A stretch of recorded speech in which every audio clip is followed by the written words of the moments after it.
Hey there, folks. So my name is Marquise King Mason. I am the Climate Justice Community Organizer with Citizens for Healthy Bay, and I just want to start off by saying thank you for tuning in. Welcome to CHB's first rendition of our new content club. Also, welcome to my room, as you can see. So, Citizens for Healthy Bay, we've been around since the 90s, and we've been doing work around water quality advocacy. We now do work in climate, and then we also do work with education, like our educational girls camp. We decided that we wanted to engage folks in another way, basically. With the coronavirus, there's an unprecedented amount of folks who are not working and at home. And so while there's obviously a tremendous amount of economic hardship that goes along with that, we figured we need to kind of ramp up the ways we're engaging with folks and how we're engaging with folks at home. So part of that is we have decided to do a content club. And I think full disclosure, I've never done anything like that. I've never really been in front of camera before, so this is all new for me. You saw my light probably just went out, but yeah, so it's really exciting, really cool. We're really pumped to give y'all some experience with some of the content we're engaging with in a way that we haven't been able to before through obviously a digital medium now. So we're gonna be doing vlogs every other week. We'll be putting out content for y'all. It's gonna vary from book reviews like you're about to see in a little bit. We have a book club that we're gonna be doing every other month. We're gonna be doing interviews with community leaders. Probably will happen more when social distancing is kind of easing, but we're gonna have some interviews coming. We'll also be doing educational videos talking about the issues that matter to us and some of my work as the climate organizer.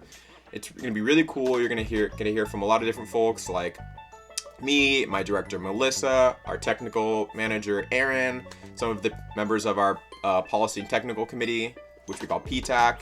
You'll hear from some grassroots leaders and some grass tops leaders. So I think it'll be really exciting to be connecting with y'all in a way that we haven't done before and that not a lot of environmental nonprofits do, especially in Tacoma, right? Because there's not a ton. We're one of a few environmental nonprofits, so we really recognize that this is the time to use our platform to actually engage with folks. So next you're going to hear from our executive director Melissa about this novel called The Overstory. And it's a book by Richard Powers. It's basically this beautiful symposium of the story about trees, but it's from the perspective of people and the people that interact with them. I think it's a really good book to kind of set the tone of our content club and when we engage with the environment and climate. The story has a lot of compelling characters. I'm not gonna spoil any of them, but it really takes a look at how folks interact with trees and how that relates to all of us. And I think it's gonna be a really good way to start this content club off. I'm going to say some words at the end, so until I see you again, bye everyone, enjoy. Hey everyone, I am Melissa Malat of Citizens for Healthy Bay, and I'm here today as part of CHB's Content Club to talk about a book that I just finished, The Overstory by Richard Powers. And in a couple weeks, if people are interested, we'll be doing a book club type of discussion. So let us know if you read it and if you're interested in doing a book report or book discussion with us. And this was recommended to my friend Ellen Oliver. I wanted to start out first of all by saying that I was not familiar with the term overstory, and it refers to the canopy of foliage when there's a lot of trees. The overstory is that foliage canopy up above. That gives a sense of how this novel is kind of a long-term view, or there's always this like long-term like tree level view about what's happening with the characters in the book. And there's 9 main characters, and it follows them from kind of their like personal backgrounds to modern day, where they all kind of converge in their unique relationship that they have with trees. So one of the most astonishing things about the novel is how many incredible, mind-boggling facts there are about trees.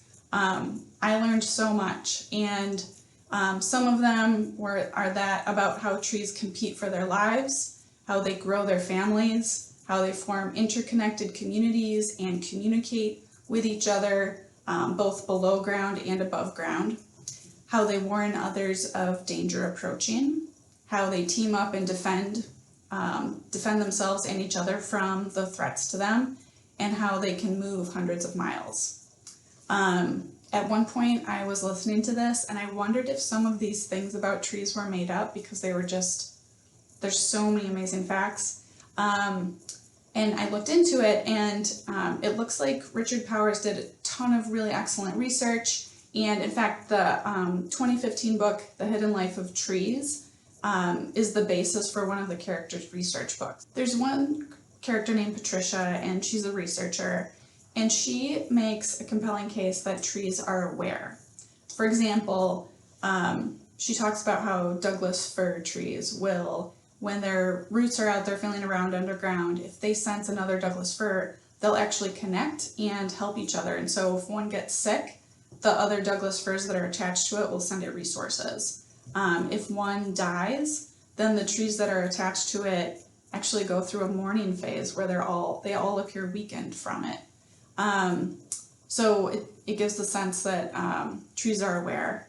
And this character refers to trees as a miracle throughout the book. And one of the points that she made that I thought was really neat was if you're going to use a tree, if you're going to cut down a tree, what you make from that should be at least as miraculous as the tree itself. I thought that was pretty interesting.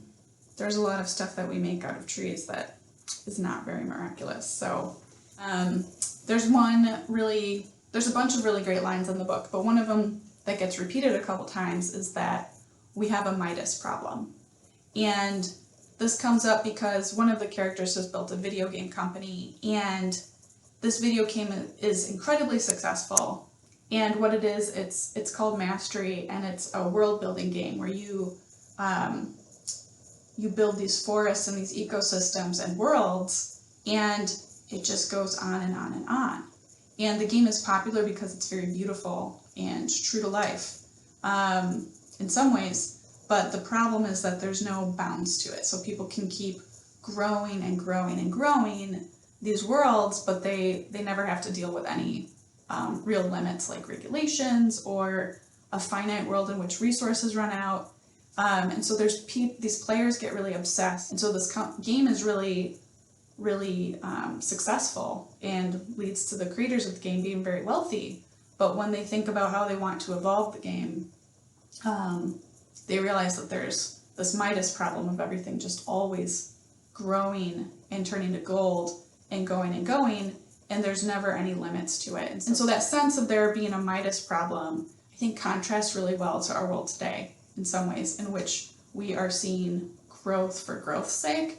And that's contrasted with this idea from one of the other characters who says exponential growth inside of a finite system leads to collapse. And it's just really relevant to what we're dealing with today.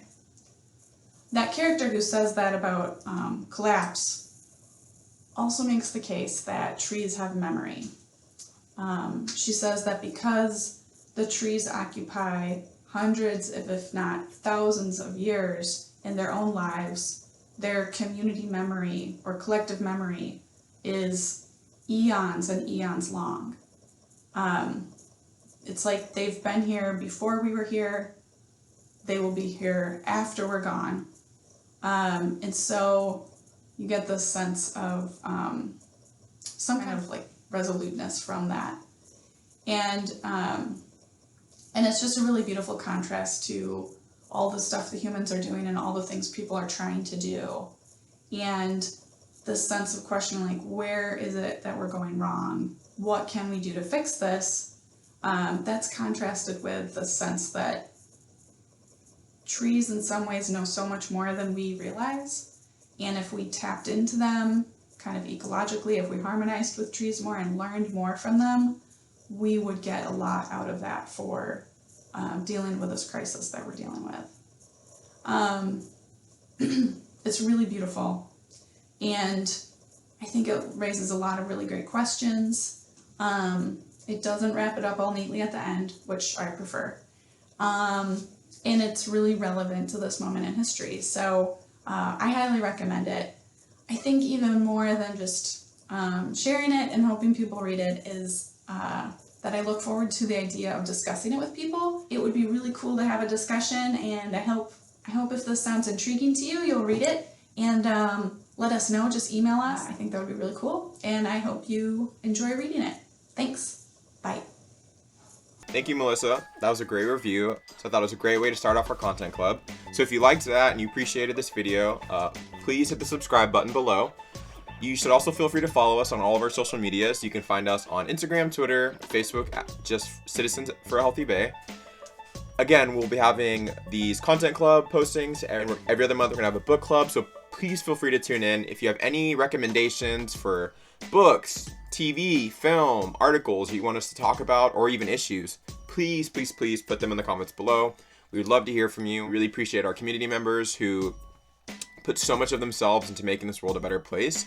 And so while we won't be able to see y'all for a couple weeks or maybe even a couple months in person, we want to connect with you here, and we want to see you, and we want to hear from you. We value and respect you. So until next time, much love. CHB out.